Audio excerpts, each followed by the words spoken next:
Good morning, welcome to news analysis. నేను జ్యోత్స్న. డిస్కషన్లోకి వెళ్లే కన్నా ముందు వివిధ పత్రికల్లో వచ్చిన వార్తా కథనాలను ఒకసారి చూద్దాం. తెలంగాణ వార్తా పేపర్స్ చూసినట్లయితే ముందుగా ఈనాడు. ఇక్కడ బ్యానర్ ఐటంగా భగ్గుమన్న పశ్చిమాసియా అని చెబుతూ పశ్చిమాసియా మరోసారి భగ్గుమంది. ఇజ్రాయెల్ హెజ్బుల్లా మధ్య భీకర దాడులు జరిగాయి. నిన్న తెల్లవారుజామున దక్షిణ లెబనాన్పై యుద్ధ విమానాలతో ఇజ్రాయెల్ విరుచుకుపడగా ప్రతిగా హెజ్బుల్లా వందల రాకెట్లు, డ్రోన్లు ప్రయోగించింది అంటూ ఈ వార్తను హైలైట్ చేస్తూ కథనాన్ని ఇచ్చారు. One of the top item భగ్గుమన్న పశ్చిమాసియా అంటూ. ఈ దాడిలో 320 రాకెట్లు, డ్రోన్ల ప్రయోగం చేసింది హిజ్బుల్లా. నౌకాదళాధికారి మృతి చెందారు, 2 గాయాలు, 3 హిజ్బుల్లా ఫైటర్లు మృతి చెందారు. ఇజ్రాయెల్కు పలు విమాన సర్వీసులు రద్దు, బెన్ గురియన్ విమానాశ్రయం మూసివేశారు. అదనపు బలగాలు మోహరిస్తున్న అమెరికా, క్షణక్షణం భయం భయం అంటూ ఈ వార్తను హైలైట్ చేస్తూ కథనాన్నిచ్చారు. ఎంతటి వారైనా వదలం అని చెబుతూ ఈ ఆక్రమణల కూల్చివేతకు సంబంధించిన వార్తను హైలైట్ చేస్తూ బ్యానర్ ఐటంగా ఈ కథనాన్ని ఈనాడు ప్రచురించింది. ముఖ్యంగా రేవంత్ రెడ్డి హెచ్చరించారు, ఎంతటి వారినైనా వదలం, చెరువులను ఆక్రమించిన వారి భరతం పడతామన్నటువంటి చేసిన వ్యాఖ్యలను ఇస్తూ హరే కృష్ణ హెరిటేజ్ టవర్ గర్భగృహంలో నిర్మించే ఆలయాలకు అనంతశేష స్థాపన చేసినటువంటి క్రమంలో ఆయన ఈ వ్యాఖ్యలు చేశారు. ఇక రైట్ సైడ్ కనుక మీరు చూసినట్లయితే 166 నిర్మాణాలపై హైడ్రా బుల్డోజర్ అంటూ, అయితే చెరువులు, పార్కుల స్థలాలను ఆక్రమించి 18 చోట్ల చేపట్టినటువంటి 166 నిర్మాణాలను కూల్చివేసినట్టు హైడ్రా ప్రభుత్వానికి నివేదిక ఇచ్చింది. అందులో 166 నిర్మాణాలు కూల్చేశామని చెప్పేసి ఆ నివేదికలో పేర్కొన్నారు. విస్తీర్ణం వచ్చేసి 43.94 ఎకరాలట. నెక్స్ట్ ఆంధ్రజ్యోతి చూద్దాం. ఆంధ్రజ్యోతి చూసినట్టయితే పైన టాప్ లో మహిళలపై నేరాలు క్షమించరాని పాపాలు అని చెప్పి మన్ కీ బాత్ లో ప్రధాని మోదీ ఏదైతే మాట్లాడారో అదే ఇక్కడ ఇస్తూ, దోషులను వదిలే ప్రసక్తే లేదు, ఈ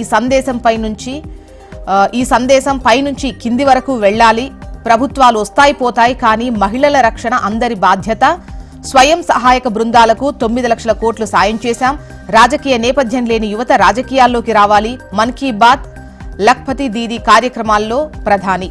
ఇక బ్యానర్ ఐటంగా ఆక్రమణల కూల్చివేతలు అంటూ, భగవద్గీత స్ఫూర్తితోనే ఈ ఆక్రమణల కూల్చివేతలు అని చెప్పేసి సీఎం రేవంత్ రెడ్డి మాట్లాడినటువంటి విషయాన్ని ఇక్కడ ప్రస్తావిస్తూ, చెరువుల్లో శ్రీమంతుల ఫామ్ హౌస్లు, తాగునీటి జలాశయాల్లోకి వాటి మురుగు కాల్వలు అలా వదిలేస్తే ముఖ్యమంత్రిగా విఫలమైనట్టే కదా, కబ్జాల నుంచి చెరువులను విముక్తి చేయడమే మా లక్ష్యం, హైదరాబాద్ను విపత్తుల నుంచి కాపాడేందుకే ఇదంతా, ప్రభుత్వాన్ని ప్రభావితం చేసే వ్యక్తులనైనా కూడా మేం వదిలిపెట్టాం, కక్ష సాధింపులు లేవు, రాజకీయాలకు సంబంధం లేదు, ధర్మ యుద్ధంలో ప్రజలు అండగా నిలవాలి అంటున్నారు సీఎం రేవంత్ రెడ్డి.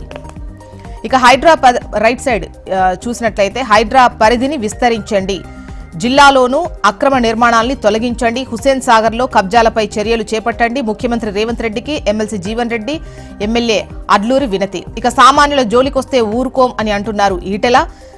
పెద్దల అక్రమ కట్టడాలను కూల్చేస్తే ఓకే, పేదల ఇళ్లను పడగొడితే చూస్తూ ఊరుకోం, సమస్యలపై పక్కదారికే ఈ హైడ్రా డ్రామా అంటున్నారు ఈటెల. నెక్స్ట్ నమస్తే తెలంగాణ చూద్దాం.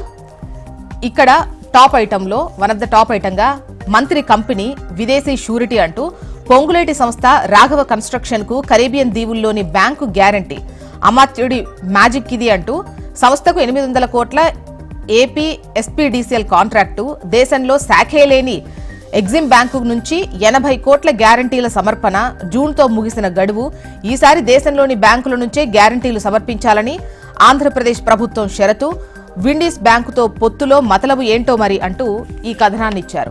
ఇక బ్యానర్ ఐటం విషయానికి వస్తే ఇది డైవర్షన్ హైడ్రామా అంటోంది బీఆర్ఎస్. ప్రజా సమస్యలను పక్కదారి పట్టించేందుకే ఈ కుట్రలు, ప్రభుత్వ లక్ష్యం బీఆర్ఎస్ ఎమ్మెల్యేలు అంటూ నిన్న మాజీ మంత్రి హరీష్ చేసిన వ్యాఖ్యలను ఇక్కడ హైలైట్ చేశారు. హైడ్రా చట్టబద్ధమేనా అన్నటువంటి ఒక క్వశ్చన్తో, రాజ్యాంగ సంస్థల అధికారాల పరిధిలోకి చొరబాటు, ఓఆర్ఆర్ వరకు పరిధి విస్తరణ చెల్లుతుందా, ఈవీడీఎం అధికారాలను ఇంకా రద్దు చేయకుండానే హైడ్రాను రుద్దిన సర్కార్, చట్టం లేకుండానే హైడ్రాకు హక్కులెలా, ఓఆర్ఆర్ వరకు టీసీయూఆర్ పరిధి నిర్ధారణలో చట్టపరమైన సమస్యలు ఎన్నో ఉన్నాయి, హైడ్రా రాజ్యాంగ ఉల్లంఘనే అని అంటున్నారు నిపుణులు. ఇక వెలుగు చూద్దాం. వెలుగు గనక చూసినట్లయితే టాప్ ఐటంగా ఇక్కడ ఆక్రమణల కూల్చివేతకు సంబంధించి మద్దతు ఉంది అని చెబుతూ ఒక ఫోటోగ్రాఫ్ని ఇక్కడ మద్దతిస్తూ హైడ్రాకు మద్దతిస్తున్నాం, హైదరాబాద్ను కాపాడుకుందామని ప్లకార్డులు పట్టుకొని గండిపేట చెరువు వద్ద నిన్న గండిపేట వెల్ఫేర్ సొసైటీ ఆధ్వర్యంలో హైడ్రా సపోర్ట్ వాక్ అనేది జరిగింది. సో దానికి సంబంధించినటువంటి వార్తను మీరు వన్ ఆఫ్ ద టాప్ ఐటంగా చూడొచ్చు. ఇక నెక్స్ట్ వచ్చేసి కబ్జాదారుల భరతం పడతాము అని అంటున్నారు సీఎం రేవంత్ రెడ్డి. భగవద్గీతే స్ఫూర్తి, శ్రీకృష్ణుడే మార్గదర్శి, ధర్మరక్షణ లాంటిదే చెరువుల పరిరక్షణ అని అంటున్నారు. జనహిత కోసం ఆక్రమణలపై యుద్ధం తప్పదు. అక్రమ కట్టడాల కూల్చివేతలో ఎలాంటి రాజకీయాలకు తావు లేదు. ఎన్ని ఒత్తిళ్లు వచ్చినా పట్టించుకోం, ఎంతటి వారినైనా వదలం. అధర్మం ఓడాలంటే యుద్ధం చేయాల్సిందే. చెరువులను కాపాడకపోతే హైదరాబాద్కు వైనాడు పరిస్థితి అని వ్యాఖ్య. హరే కృష్ణ హెరిటేజ్ టవర్కు శంకుస్థాపన. మొత్తానికి ఇవాళ తెలంగాణ అన్ని పేపర్స్లో కూడా ఈ హైడ్రా ఆక్రమణల కూల్చివేతకు సంబంధించిన వార్తలనే హైలైట్ చేస్తూ బ్యానర్ ఐటమ్స్ గా మనం చూసాము. ఇక ఏపీ వార్తా విశేషాల్లోకి వెళ్దాం. ముందుగా ఈనాడు గనక చూసినట్టయితే భగ్గుమన్న పశ్చిమాసియా అని చెబుతూ వార్తను హైలైట్ చేశారు. దక్షిణ లెబనాన్పై యుద్ధ విమానాలతో విరుచుకుపడ్డ ఇజ్రాయెల్, ప్రతిగా రాకెట్ల వర్షం కురిపించింది హెజ్బుల్లా.